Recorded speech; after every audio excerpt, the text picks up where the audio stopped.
is Kenya's latest plan to pull out of the Rome Statute, and indeed that fight takes root in Parliament. Thereafter, Kenya has about 4 options. So let's take a look at some of these options for you, shall we now? So here we go. We would have the process of withdrawing from the Rome Statute. We have several options.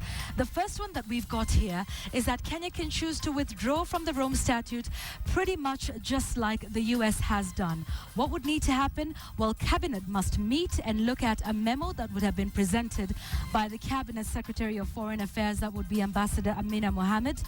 That motion would then be taken to Parliament, at which point Parliament would decide to pass the motion that withdraws from the treaty. Now, there is just one catch to this particular option. Notice must be given to the ICC of this intention not less than 12 months.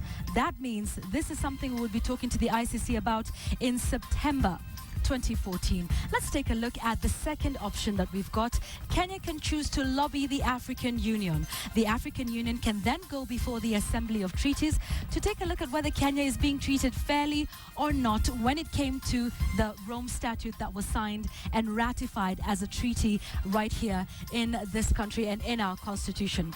Now let's take a look at option number 3. Kenya can choose to bring the cases back home. Now, this would mean that Kenya courts would have to prefer charges, the exact same charges, and the exact 2 individuals in our Kenyan courts. Another catch here once again. The courts must be independent, they must be competent to try the cases, and they must also have the capacity to do so. Proving this may seem a tall order, and again, automatic withdrawal of these cases from the ICC is not a process that is guaranteed.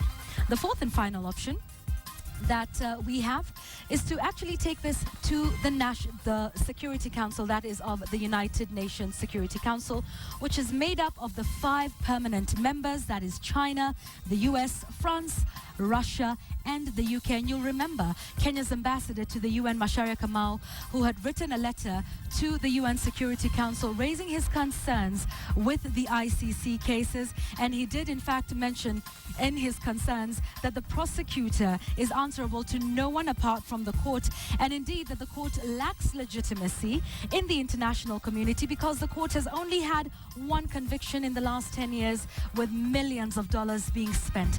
These are some of the options the members of Parliament, both National Assembly and the Senate, will be taking a look at as they reconvene later on this month. And that's what we have for you regarding the ICC.